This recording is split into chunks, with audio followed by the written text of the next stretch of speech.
Hey, what is up? This is Martha D. Stop with That Hashtag Show, and I'm back to review episode 3 of Lower Decks, and I'm also back from the 55-year mission, so I am all hyped for all things Star Trek. So let's dive on into episode 3, titled, We Will Always Have Tom Paris. Now, you know me, you've been watching for a while now. Voyager is by far my favorite series, so to have a Voyager cast return to this series, super excited. So, as we left off, Boimler returned to the Cerritos, and the computer doesn't recognize him. Now, when this started, I thought, it's the clone.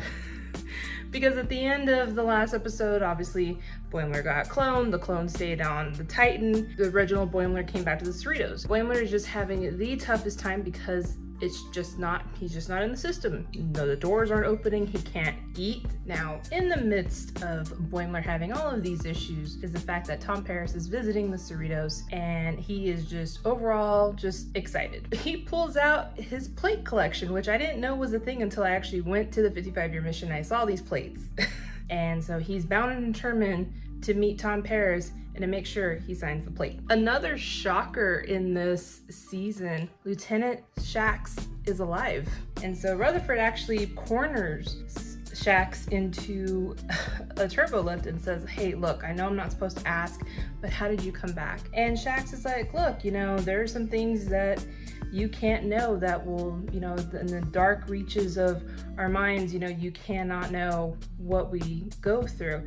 But he tells him, and it completely rattles Rutherford to the core. Ensign Tendi and Ensign Mariner get sent on an away mission to Quelar by Dr. Tiana to retrieve something for Dr. Tiana. They don't know what it is. And once they fly down to Quelar, they see Quarks and Vic Fontaines, and so if you're a Deep Space Nine person, you know these places. And the girls end up finding out that they are in possession of Dr. Tiana's libido sex toy thing. And of course, it does not come back in one piece. Ensign Tendi and Ensign Mariner end up going to this Orion pirate outpost, and Mariner is disguised as an Orion, and Tendi finds someone that she knows that could fix this thing.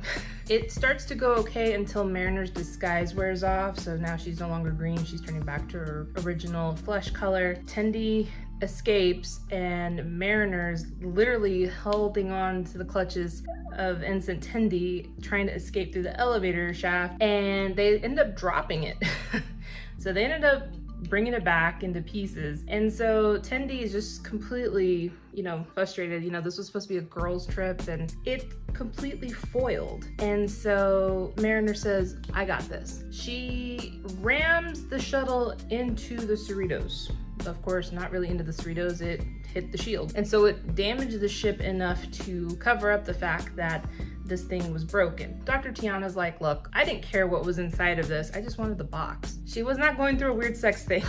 She just wanted the box, because she's a cat. Back on the Cerritos, Boimler is crawling through the ship in Jeffrey's tubes. He is absolutely adamant to meet Tom Paris, who's on the bridge, and his arrival on the bridge was just anything short of majestic. It was fantastic. He gets stuck in the Jeffrey's tube, like literally from one side to the other. He has got nowhere to go. And the plate starts talking to him as Tom Paris, giving him advice on what to do. He opens up a panel and he says, just figure it out, kid. And sure enough, I don't know what happens, but he throws the plate into the panel. And before you know it, he comes flying from the ceiling, and Tom Paris freaks out and says, Kazon, and he tackles Boimler to the ground and gives Boimler a black eye, which Boimler is actually really happy about. This episode overall was completely stacked with such fantastic stories. Everything from Shax returning to Tendi and Mariner getting to know each other a little bit more, where they actually,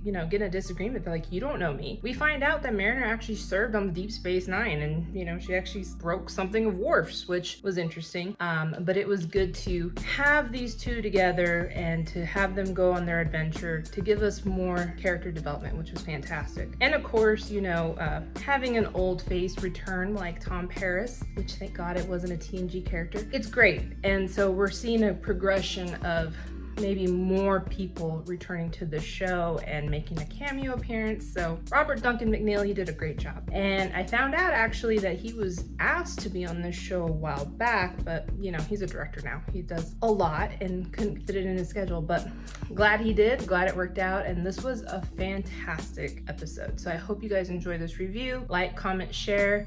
I'll answer you back, and we'll see you in the next video. Bye.